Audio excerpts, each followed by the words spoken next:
আপনার নাম মাথা ব্যথা? তরু ভুরু কুঁচকে প্রশ্ন করল। আপনি কি যাবেন? নির্জনের গলায় বিরক্তি। হ্যাঁ যাব। তাহলে গিয়ে বলে আসুন আমি রুমে অপেক্ষা করছি বলে নির্জন চলে গেল। তরুর কথা বলা রুর ভাব লক্ষ্য করেছে, তবুও কিছু না বলে কেয়ার রুমের দিকে গেল। দরজা নক করতে ভিতরে থেকে বলল, কে? আসো। তরু ভিতরে গেল। কেয়া আয়নার সামনে দাঁড়িয়ে একটা নতুন ড্রেস পরে নিজেকে দেখছে আর গুনগুন করে গাইছে, কি মায়া বেঁধেছ আমায় পিয়াগো। তরুর দিকে না তাকিয়ে খানিক পর বলল, কেমন লাগছে রে এই ড্রেসে? এর আগে পরিনি এটা, এখন দেখেছিলাম কেমন লাগে। তরু মনে মনে ভাবছে, এই রোদ এই বৃষ্টি বলতে যা বোঝায় সেই অবস্থা রয়েছে তার ফুপু। কখনো একেবারে মোলায়েন গলা, হাসি খুশি মুখ, পরক্ষণে উদাও। সে ভালোভাবে তাকিয়ে বলল, সুন্দর লাগছে ফুপু, আর আমি একটু বাইরে যাচ্ছি। তাই নাকি? একা? না নির্জন ভাই যাবে, একটু ঘুরে আসি। সাবধান কিন্তু, তোদের দুজনকে একসাথে দেখলে মনে হয় কিছু একটা হবে তোদের মাঝে। বুঝিনি। কেয়া পুনরায় গুনগুন করে আয়নার রূপচর্চায় মনোযোগ দিয়ে বলল, বুঝতে হবে না, যা। তরু বের হয়ে এলো। ফুপুর খোঁচাট বুঝতে পারছে। অদ্ভুত, তাদের দুজনকে একসাথে দেখলে এমন মনে হবে কেন?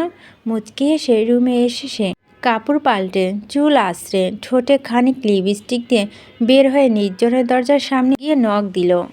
আসছি আমি, আপনি নিচে যান। তরু নিচে না গিয়ে আবার রুমে এলো। আয়নায় আরেকবার নিজেকে দেখল।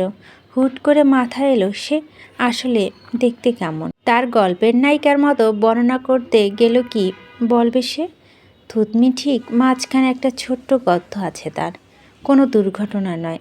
গালের টোলের মতো জন্ম থেকে পাওয়া, ঘন কালো জোড়া ভুরু, ঠোঁট চিকন না হলেও বড় বলা যাবে না, চুল যন্ত্রণাদায়ক ঘন, বারবার সামনে এসে উৎপাত করে।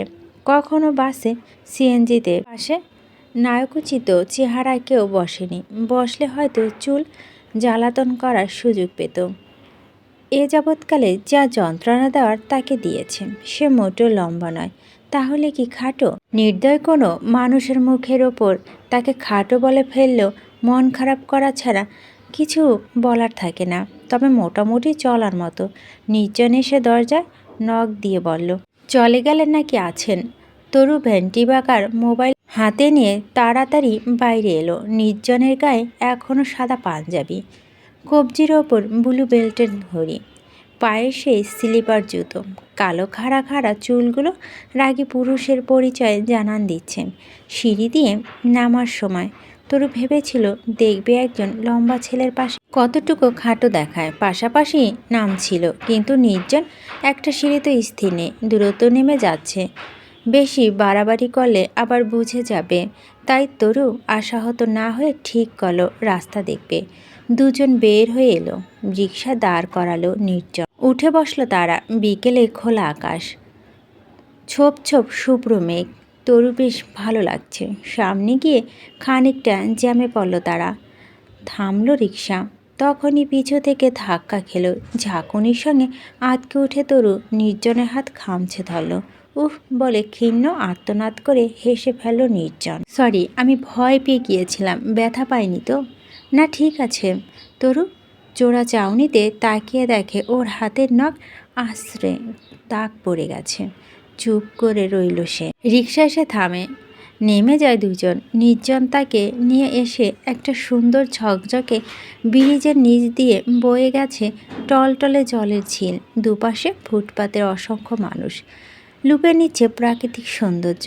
গোধূলির আকাশ, ইট পাথরের ব্যস্ত শহরে বেরোতে যেন খানিক মন ভরে। শ্বাস নেওয়ার মতো জায়গা। সন্ধ্যার আকাশে লালিমার ছায়া পড়েছে পানিতে। দূরে লাল নীল বাতিগুলো মৃদু ঢেউয়ের সঙ্গে নৃত্য করছে। সে নির্জনের দিকে তাকিয়ে বলল, বেশ সুন্দর তো।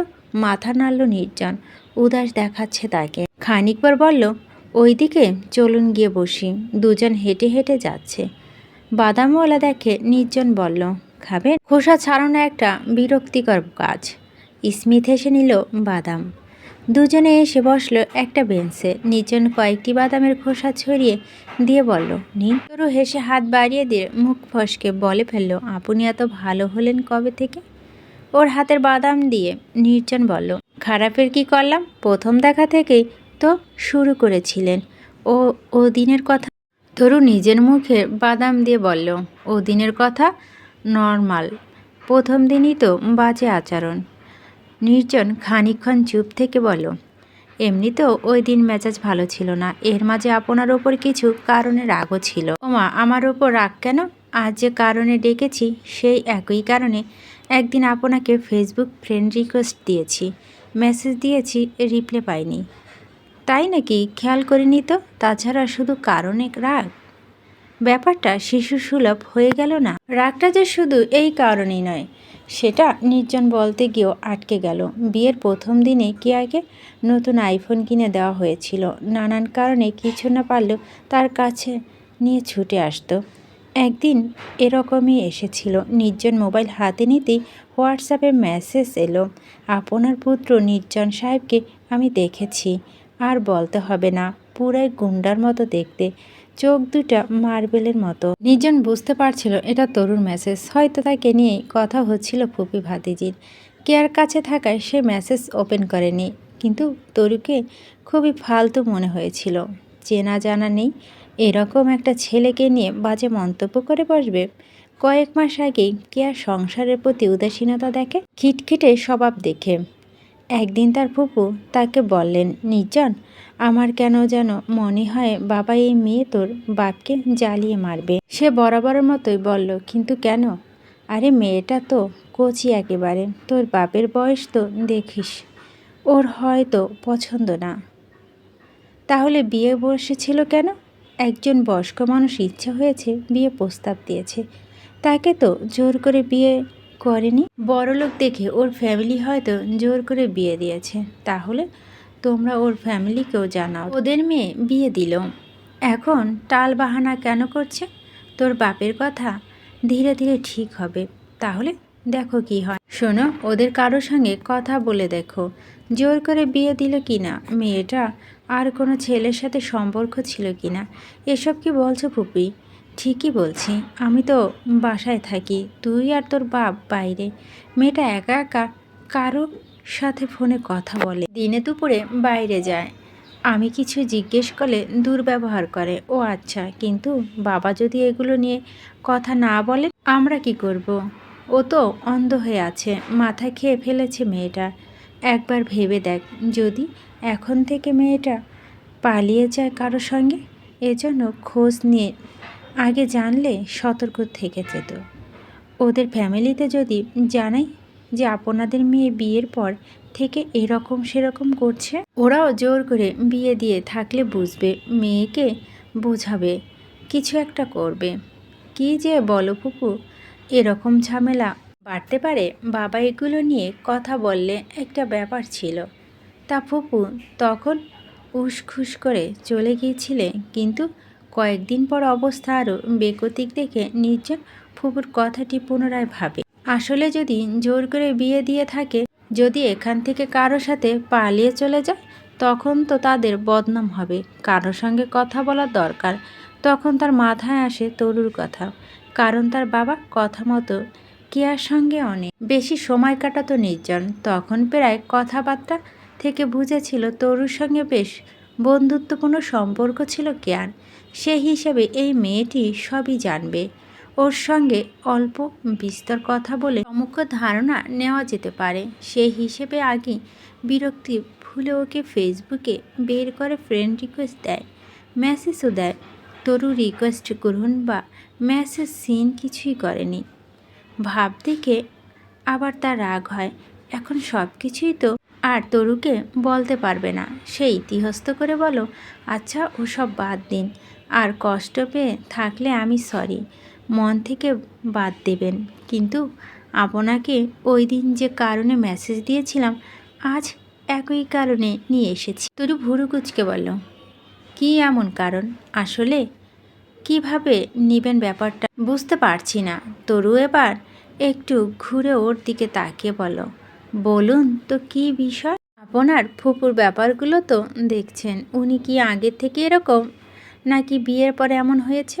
তরু দীর্ঘশ্বাস ফেলল, তারপর ঝিলের দিকে তাকিয়ে বলল, বিয়ের পর আগে এরকম আচরণ করতো না। কিছু মনে করলে আমি আরও কিছু জিজ্ঞেস করতে চাচ্ছি। কি?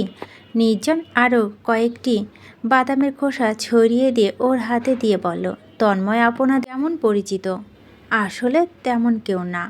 আমাদের স্কুলে একজন স্যারের ছেলে আর ফুপুর ক্লাসমেট। ও আচ্ছা। তরু কপালে চুল কানে গুজে বলল, আপনি কি বলতে চাচ্ছেন ক্লিয়ার করে বলুন তো। মনে হচ্ছে আরও কিছু বলতে চাচ্ছেন, পারছেন না। নির্জন বাদামের খোসা ছাড়াতে ছাড়াতে বলল, কিভাবে এগুলো বলবো বুঝতে পারছি না। আপনি আমার আম্মুকে গিয়ে বলবেন কিনা বাড়িতে বলবেন যদি ঝামেলা হয়। তরু মুচকি হেসে বলল, আমি কেন বলতে যাব? ইচ্ছে না হলে প্রশ্নের উত্তর দেব না। নির্জন এবার বলে ফেলল, আপনার ফুপু কি আগে কোনো রিলেশন ছিল কিংবা বিয়েতে রাজি ছিল না কিন্তু ফ্যামিলি জোর করে বিয়ে দিয়েছে, এরকম কিছু হয়েছে? তরু কি বলবে বুঝতে পারছে না।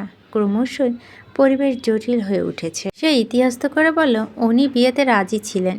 কোনো রিলেশন ছিল? তরু চুপ হয়ে গেল। সে এখন কিভাবে তারই ফুপির বিয়ের আগের সম্পর্কের কথা স্বীকার করবে? কিভাবে বলবে এই তন্ময়ের সঙ্গে ছিল ফুপুর প্রণয়ের সম্পর্ক? নির্জন তাড়া দিয়ে বলল, কিছু বলছেন না যে? বলুন। মুচকি হাসল তরু, তারপর বলল, কি যে বলেন, সম্পর্ক থাকলে কি আর বিয়েতে রাজি হতো?